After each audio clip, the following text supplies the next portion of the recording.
हमारे देश के लिए दुर्भाग्य की बात है कि पुरानी 300-400 साल पुरानी बातों को उखाड़ कर उस पे चर्चा हो रही है। और सबसे ज़्यादा शर्म और हास्यास्पद बात यह है कि जिसे हम देश का नेशनल मीडिया कहते हैं, वो मीडिया औरंगजेब जैसे बेफिजूल के मुद्दे को अपने प्राइम टाइम पर बड़ी शान से चला रहा है। अबू आजमी साहब ने अगर कोई बात कही या योगी आदित्यनाथ जी ने कोई बात कही तो ये बातें ज़्यादा अहम नहीं है। अहम ये है कि 21वीं सदी में जो हमारा देश चल रहा है, ये देश क्या रूस, अमेरिका, यूरोप और चाइना जैसी जो बड़ी बड़ी शक्तियां हैं उनके सामने कहीं हम ठहर पा रहे हैं? टेक्नोलॉजी के मामले में हम लोग अब कहाँ हैं? क्या हम औरंगजेब की बात करके, बाबर की, हुमायूं की बात करके, कठमुल्लेपन की बात करके, क्या हम पिछली दसियों साल जो पुरानी जो घटनाएं घट गई हैं उस पे टीका टिप्पणी करके, उस पे डिबेट करके देश को आगे तरक्की की राह पे ले जा सकते हैं? गोबर खाया जाता, भारत में गोबर खाया जा रहा, आप ये भी तो नहीं मानते? ये भी तो शर्म की बात है कि लोगों ने कैसी कैसी बीमारियों का इलाज निकाल लिया।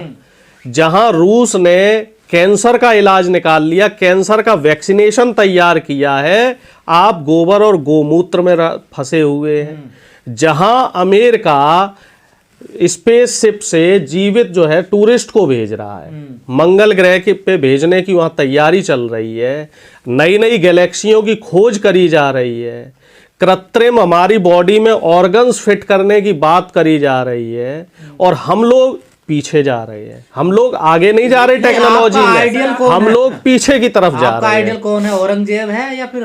देखिए, हम तो विज्ञान को मानने वाले हैं। चाहे शिवाजी महाराज की बात करी जाए या औरंगजेब की बात करी जाए, वो मध्यकालीन जो भारत था उस समय सत्ता की लड़ाई चलती थी।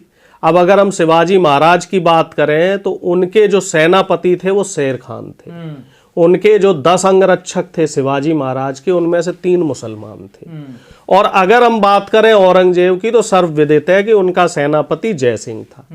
और शिवाजी महाराज की जो लड़ाई हुई थी तो वो हिंदू वर्सेस हिंदू ही हुई थी। कोई ऐसा नहीं था कि औरंगजेब की जो सेना है उसमें सारे के सारे मुसलमान या मुल्ले ही थे, या शिवाजी महाराज की सारी सेना में सब जो है सनातनी हिंदू ही थे। तब ऐसा कुछ नहीं था। वो दौर था सिर्फ सत्ता हथियाने का दौर। अगर महाराणा प्रताप को जंगल भाग के जाना पड़ा अकबर के दौर में, तो आप ये देखो कि महाराणा प्रताप की लड़ाई किससे हुई थी? अकबर से नहीं हुई थी, मान सिंह से हुई थी।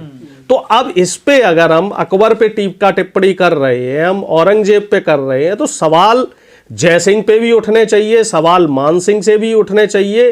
फिर मान सिंह और जय सिंह जैसे लोग महान कैसे हैं? जय सिंह के नाम पर जयपुर जो जिला बन गया है, जो राजस्थान की राजधानी है, तो उसे शर्म का प्रतीक माना जाना चाहिए क्योंकि उसने शिवाजी महाराज से लड़ाई लड़ी है। मान सिंह के नाम पे दिल्ली में रोड है और वो महाराणा प्रताप को जो है जंगल भेज दिया था, लड़ लड़ के महाराणा प्रताप को पीछे हटना पड़ा था, तो वो भी एक शर्म की बात है। आप अकबर को, आप बाबर को, आप हुमायूं को, आप औरंगजेब को, इनको तो हिकारत की दृष्टि से देखते हो। आप शेरशाह सूरी को कहते हो कि वो विदेशी नागरिक है। लेकिन हमें यह भी देखना चाहिए कि शेरशाह सूरी जब हमारे देश में आया तो जो ग्रांड ट्रक रोड है ये उसी की बनाई हुई है। सड़कों के चारों तरफ जो पेड़ लगते हैं दोनों तरफ, ये उसी की दूरदृष्टि का नतीजा है। कह रहे हैं कि यूपी भेजिए इस कमबख्त को, इलाज कर देंगे हम इसका। तो योगी जी जाके महाराष्ट्र में भी तो इलाज कर सकते हैं। महाराष्ट्र अभी गए थे योगी जी, तो वहां जाके अबू आजमी का इलाज कर देते। और यहाँ पे योगी आदित्यनाथ जो तमाम मरीज उत्तर प्रदेश के हैं जिनको एम्स दिल्ली रेफर किया जाता है, उनका इलाज तो कर नहीं पा रहे। अतः महाराष्ट्र से जो अबू आजमी है, जो बिल्कुल मतलब हर तरीके से हमें तो लगता है धन धान्य से परिपूर्ण है, उनका इलाज करने की बात कर रहे हैं योगी आदित्यनाथ। इनके मन में ज्यादा औरंगजेब है। सो हमें तो लग रहा है कि योगी आदित्यनाथ जी सपने में भी औरंगजेब का ही सपना देखते होंगे, बाबर का ही सपना देखते होंगे। योगी आदित्यनाथ जी को शर्म नहीं आती है कि एक ऐसे नाविक की बात करी कि उसने 30 करोड़ रुपए कमाए, जो कि हिस्ट्री सीटर है। क्रिमिनल है, क्रिमिनल बैकग्राउंड का एक ऐसा व्यक्ति जो वसूली करके पैसे कमा रहा है, आप विधानसभा के अंदर उसकी बात कर रहे हैं बिना आंकड़ों। जानकारी दे दी ना योगी जी को। तो योगी जी क्या पट्टा लगा के जो बिल्कुल है सो रहे थे? योगी जी पढ़ नहीं सकते, जान नहीं सकते, देख नहीं सकते। जब कोई काम गलत हो जाए तो वो सब अधिकारियों ने गलत किया, जब कोई काम बढ़िया हो गया तो उसका श्रेय भी अधिकारियों को दे दिया करो। तब अगर क्रेडिट लेने का नंबर आता है तो क्रेडिट मुख्यमंत्री लेंगे, क्रेडिट प्रधानमंत्री लेंगे। जब झंड कराने का नंबर आएगा, जब उसमें कमी निकलेगी, अब रेलवे, दिल्ली रेलवे में जो घटना हुई, भगदड़ हुई, तो अब कह रहे हैं साहब अधिकारियों की लापरवाही है। भैया वहां रेल मंत्री की कोई नैतिक जिम्मेदारी नहीं है। ऐसे ही अगर यहां पर गलत इंफॉर्मेशन दी गई है तो उसका ठीकरा भी योगी आदित्यनाथ के सर फूटना चाहिए। मंदिर तोड़े थे औरंगजेब के समय में एक बात बड़ी प्रचलित है भाई, उसने मंदिर तोड़े या मस्जिद बनाई या नहीं बनाई वो बात मुझे नहीं मालूम, लेकिन जिस बात के बाकायदा प्रूफ है वो दो बातें मैं आपसे साझा करना चाहता हूं। पहली बात तो ये कि औरंगजेब महिलाओं का बहुत सम्मान करता था और ऐसी कई किस्से कहानियां हैं जिसमें वो महिलाओं को बचाने के लिए उसने कई राजाओं से लड़ाइयां भी लड़ी हैं और कई अपने सिपह सलार को भी मारा है। और एक जो बात है औरंगजेब के लिए वो बड़ी फेमस है कि औरंगजेब ने अपने शासन काल में गौ हत्या बिल्कुल बंद कर दी थी। उनके शासन काल में अगर गौ हत्या होती थी तो उस पर सीधा सीधा फांसी की सजा थी। अच्छे थे औरंगजेब आपकी नजर में? भाई राजा की तरह था। कुछ अच्छाइयां हर राजा में होती हैं, कुछ खामियां होती हैं। अच्छा निश्चित तौर पे कुछ खामियां रही होंगी क्योंकि उस समय शासन सत्ता का दौर था। कुछ खामियां देखी जाए तो भाई शिवाजी महाराज में भी रही होंगी। खामियां तो भगवान राम में भी लोग निकाल लेते हैं, भगवान कृष्ण में भी लोग निकाल लेते हैं। खामियां तो बाबा साहब भीमराव अम्बेडकर में भी लोग निकाल रहे हैं कि बाबा साहब ने ये कर दिया वो कर दिया।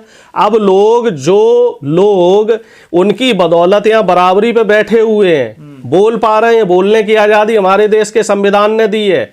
अब वही लोग बाबा साहब को भी गालियां देते हैं कि बाबा साहब ये गलत कर गए। तो कमी निकालने वाले हर व्यक्ति में कमी निकाल लेते हैं, कमी तो कहीं भी निकाली जा सकती है। लेकिन सर ये औरंगजेब, बाबर, इनकी जब बात आती है तो एक डिबेट शुरू हो जाती है। दूसरी तरफ जय सिंह, मान सिंह, इनका जो है नाम नहीं लिया जाता, इनका जिक्र नहीं लिया जाता है, क्या कारण है? देखिए ऐसा है साहब, जब जब बाबर का, हुमायूं का, अकबर का और औरंगजेब का जिक्र होगा तब तब ऐसे जय सिंह, मान सिंह, राणा सांगा ऐसे लोगों का भी इतिहास में जिक्र होगा कि जिन लोगों ने इन मुगल शासकों को, इन मुसलमानों को यहाँ आने की दावत दी। आप हमें ये बताइए कि बाबर को तो इल्म ही नहीं था कि हिंदुस्तान भी कोई ऐसी जगह है। यहीं के राजा तो उन्हें न्योता देने गए थे। और राजा क्यों न्योता देने गए थे? क्योंकि दिल्ली का जो शासक था वो उनसे मजबूत था। उन्हें ये लगा कि लुटेरे लोग हैं, यहाँ से आएंगे, दिल्ली में लूटपाट करके चले जाएंगे। जब ये राजा यहाँ का दिल्ली वाला लुटपिट जाएगा तो हम यहाँ दिल्ली में शासन कर लेंगे। अब बाबर था समझदार। बाबर ने यहाँ देखा कि लूटपाट करने आए हम, अब यहां से हम जाएंगे तो जाने का खर्चा लगेगा और फिर हमें कहीं और लूटपाट करनी पड़ेगी। ये देश बहुत बढ़िया है, यहाँ तो हर तरीके के साधन संसाधन है, क्यों ना यहीं बस जाया जाए। कहानी तो यहाँ शुरू हुई। और उन्होंने, चूंकि वो लोग टेक्नोलॉजी में हमसे आगे थे, उन लोगों के अंदर चूंकि वो अभावों में पले हैं, रेगिस्तान वगैरह में रहते थे, वो यहाँ आके बस गए। उसने आम जनता के साथ कभी किसी ने कोई जाति नहीं करी होगी। अगर आम जनता के साथ जाति करी होती तो एक जो कहते हैं ना आंदोलन खड़ा हो जाता। जैसे अंग्रेजों ने टैक्स के नाम पर गरीब लोगों के ऊपर भी टैक्सेस लिए। इसी वजह से अंग्रेजों को इंडिया में, जो हमारे देश में हिंदू मुसलमान सबने मिलके उनके खिलाफ क्रांति करी और उन्हें भगाया। मुगलों ने ऐसे कभी, मुझे नहीं लगता कि किसी गरीब के साथ जाति की होगी। उनकी राजाओं से लड़ाई रही थी, क्योंकि वो जो दौर था वो दौर शासन सत्ता का दौर था। अब इतिहास में थोड़ा पीछे चले जाओ, भाई अशोक महान ने भी अपने भाइयों को मारा था, इसके बकायदा इतिहास में प्रूफ है। तो क्या आप अशोक महान को भी गलत शासक बताओगे? अशोक का जो साम्राज्य था उसमें ये कहते हैं कि उन्हें अपने कई रिश्तेदारों से लड़ाइयां लड़नी पड़ी थी। तो ये उस समय का दौर ऐसा था। कौरव भी पांडवों से लड़े थे, वो भी तो सगे पर भाई सवाल थे। ये है सर, अखिलेश यादव अकेले पड़ गए इस मुद्दे पे, इंडिया कोई अकेला गठबंधन ने नहीं। साथ छोड़ दिया, कोई अकेला नहीं पड़ा। सबने साथ छोड़ दिया इंडिया आप गठबंधन ने, लोग देखिए। हाँ। आप लोगों के हिसाब से ही अकेले पड़े उधर होंगे। ठाकरे कह रहे हैं कि गलत बोला, देखिए देखिए ऐसा कांग्रेस भी दूर हो गई, देखिए नहीं, आम आदमी पार्टी सब दूर हो गई, किनारा कर लिया। ऐसा नहीं है। ना तो अखिलेश यादव अकेले पड़े हैं और ना योगी आदित्यनाथ बहुत मजबूत हो गए हैं। कायदे में तो ये कोई मुद्दा ही नहीं है। बात होनी चाहिए कि पिछले 8 साल में योगी आदित्यनाथ ने उत्तर प्रदेश में युवाओं को कितने रोजगार दिए, इस पे तो बात नहीं हो रही। बात क्यों नहीं हो रही? क्योंकि योगी बाबा रोजगार देने में फेल हो चुके हैं। बात होनी चाहिए कि योगी बाबा ने जो 50,000 करोड़ और 5 लाख करोड़ की जो इन्वेस्टमेंट सबमिट कराई हैं 2-2 बार, उन इन्वेस्टमेंट सबमिट का आगे क्या रिजल्ट निकला, क्या आउटकम निकल के आया, कितने इन्वेस्टमेंट वाकई जमीन पे यूपी में हुआ है और कितने रोजगार सृजित हुए हैं। लेकिन इस पे बात नहीं हो रही, क्योंकि योगी आदित्यनाथ जी के जो काम है वो धरातल पे नहीं दिख रहे हैं, वो सिर्फ बयानबाजियों में दिख रहे हैं। और आप योगी भी तो एक मुद्दा मिनट देते और, हैं ना। योगी आदित्यनाथ जी के जो पर्यटन मंत्री हैं वो अबू धाबी के एयरपोर्ट को यूपी का एयरपोर्ट बताते हैं। जो विदेशों की, इंग्लैंड की, अमेरिका की सड़कें उनको उत्तर प्रदेश की सड़कें बताते हैं। तो जब झूठ और प्रपंच रच के सरकार की बिसात बिठाई जाएगी तो मजहब के जो मुद्दे हैं, हिंदू मुसलमान के, हिंदुस्तान पाकिस्तान के, मुल्ला मौलवी के, कठमुल्ले के, इन्हीं मुद्दों पे बहस होगी, सार्थक मुद्दों पे बहस नहीं होगी।